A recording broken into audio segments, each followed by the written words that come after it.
नमस्ते सबैजनालाई। आज चाहिँ मैले धेरै दिनपछि चाहिँ फाइनली किचनको ब्लग बनाउँछु भनेर सोचिरहेको थिएँ। तर यो चाहिँ किचनको ब्लग भन्दा फेरि पनि मैले चाहिँ सानो एउटा ड्रिङ्क भनौँ न, अब गर्मी महिना लाग्यो नि त, अनि त्यही भएर गर्मी महिनामा खानको लागि चाहिँ हामीले एकदम हेल्दी हैन, अब आजभोलि त जो मान्छे पनि एकदम हेल्थ कन्सियस हुन्छ, डाइटिङमा प्रायः चाहिँ मान्छेहरू लाइक वेट गेन भएर चाहिँ एकदम गाह्रो भइरहेको हुन्छ, अनि के खानु के नखानु भन्ने कुराले धेरै नै तनाव दिइरहेको हुन्छ क्या हो। त्यसको लागि चाहिँ मैले एकदम हेल्दी ड्रिङ्क हैन, यो चाहिँ मलाई हाम्रो सेन्सा भाउजूले चाहिँ मलाई यो एनर्जी बुस्टर सातु भनौँ न पठाइदिनु भएको थियो। मैले चाहिँ भिडियो बनाउँछु भनेर धेरै नै दिन भयो, सायद अब बल्ल मैले मौका पाएँ हैन, किनभने मैले त सामानहरू अब जुटाउनतिर पनि लागिरहेको थिएँ।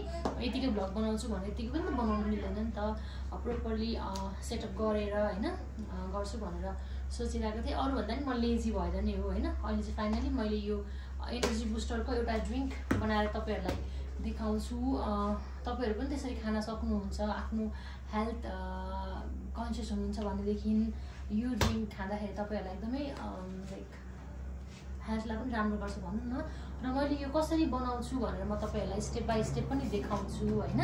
अहिलेको लागि चाहिँ अब म स्टार्ट गर्छु है त। फर्स्ट अफ अल त हामीलाई एनर्जी बुस्टरको ड्रिङ्क बनाउनु, स्मुदी भनौँ न, स्मुदी बनाउनुको लागि चाहिँ मैले अब फ्रुट्सहरू जुन पनि खाँदा भयो हैन। मसँग चाहिँ 3टा मात्रै फ्रुट अभाइलेबल थियो अहिले। सो मलाई चाहिँ बनानाको बनाउनु मन लाग्यो। तपाईँहरूले एभोकाडो, पपाया, अब अरू जुन फ्रुट्सको खान मन लाग्छ त्यसरी बनाउँदा पनि हुन्छ हैन। अब त म्याङ्गोको सिजन पनि आइरहेको छ, सो म्याङ्गोबाट पनि बनाउन सक्नुहुन्छ। अनि त्यसको लागि चाहिँ इन्ग्रिडियन्टहरू पनि मैले यसो टक्क राखेको छु हैन। के खान मन लाग्छ आफूलाई, के हाल्न मन लाग्छ आफूले पनि आफ्नो स्वाद अनुसार पनि हाल्न मिल्यो हैन। फर्स्टमा त सबै इन्ग्रिडियन्टहरूलाई मैले टक्क राखेको छु। अब मैले यो एनर्जी बुस्टरलाई पनि यहाँ साइडमा राख्छु। अब म स्टेप बाई स्टेप हजुरहरूलाई देखाउँछु है त कसरी बनाउँछु मैले एनर्जी बुस्टरको स्मुदी, एकदमै हेल्दी एन्ड हेल्दी। मैले त्यहाँ दुध पनि उमालिसकेको छु। मैले चाहिँ आज दुधमा बनाउने सोचेको छु है। सो लेट्स सी कस्तो हुन्छ। सो मैले चाहिँ अब सातु लिन्छु स्मुदीको लागि हैन। मलाई के चाहिन्छ भनौँ न, त्यो अनुसारको मैले सामान लिन्छु।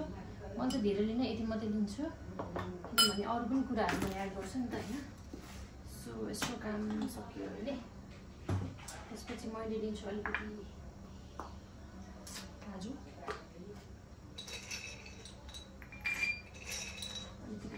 हैन। अनि त्यसपछि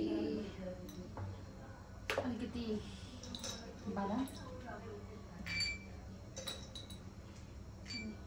त्यसपछि लिन्छु अलिकति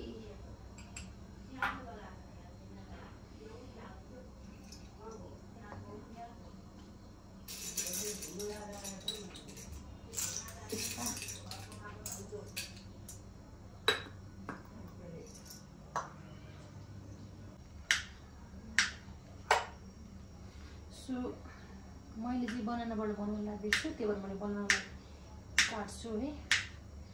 सो तपाईँहरूले चाहिँ अब म्याङ्गोबाट हैन, अब त म्याङ्गोको सिजन पनि आउँदैछ, अब कसैलाई एभोकाडो मनपर्छ त्यसबाट बनाउन सकिन्छ। लाइक जुन फ्रुट मनपर्छ नि त्यसबाट तपाईँहरूले बनाउन सक्नुहुन्छ क्या, आफूलाई के मनपर्छ हैन। मलाई चाहिँ यो बनानाको स्मुदी एकदम धेरै मनपर्छ क्या, त्यही भएर यसलाई अब मैले यसरी यहाँ राख्दैछु।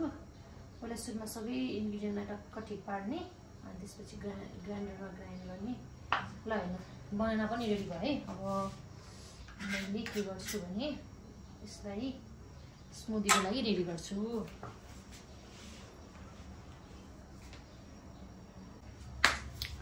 सो अब चाहिँ सबै इन्ग्रिडियन्टहरू रेडी भइसक्यो। मैले चाहिँ दुध हैन, दुध, त्यसपछि चिया सिड अलिकति, अनि त्यसपछि ब्राउन सुगर। तपाईँहरूले चाहिँ लाइक हनीमा खाँदा पनि भयो हैन, कसैले चिनीमा खाँदा पनि भयो। मैले चाहिँ ब्राउन सुगरमै खान्छु बढी स्मुदीहरू चाहिँ। त्यसपछि काजु अलिकति, अनि अलिकति आल्मन्ड, अनि त्यसपछि यो अलिकति मखना, त्यसपछि अलिकति पिस्ता हैन, अनि त्यसपछि यो सातु, अनि त्यसपछि फ्रुट्समा चाहिँ मैले बनाउन लिएँ। सो अब यसलाई मैले ग्राइन्ड गर्छु, अनि त्यसपछि टक्कसँगले कस्तो हुन्छ म तपाईँलाई देखाउँछु है त। सो मेरो इन्ग्रिडियन्ट यो रहेको छ है। यसमा मैले बनाना एड गरेँ। अब कस्तो हुन्छ म देखाउँछु तपाईँहरूलाई। यो चाहिँ सबै कुरा एड गरिसकेँ। अब चाहिँ अलिकति यो ब्राउन सुगर अलिकति एड गर्छु होइन। अनि त्यसपछि दुध पनि एड गर्नुपर्छ हल्का होइन। सो गाइज सबै हालिसक्नु मैले चाहिँ अब यसमा गार्निस गर्ने होइन। सो मेरो स्मुदी चाहिँ यस्तो भयो, बनेर यस्तो देखियो है। अब कस्तो भयो तपाईँलाई म टेस्ट गरेर भन्छु।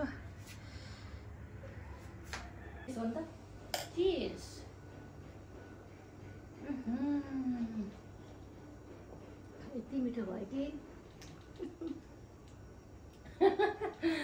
सो आजलाई यति नै गाइज। अब यो भ्लग म यही गर्छु। एकदम छोटो भ्लग भयो होला सायद यो, त्यही पनि यो यति राम्रो ड्रिङ्क बनाएको, यति हेल्दी ड्रिङ्क्स बनाएको भिडियो पनि म क्याप्चर गर्छु भनेर मैले छोटो भ्लग बनाएको। सो अब म छिटै नै भिडियोहरू, किचनको भिडियोहरू लिएर आउँछु। तपाईँहरूलाई कस्तो लाग्छ के कस्तो लाग्छ भन्नु होला, साथ सपोर्ट गर्नु होला। अहिलेको लागि चाहिँ bye, thank you so much for watching guys. Bye भनिदिनु। Bye bye by.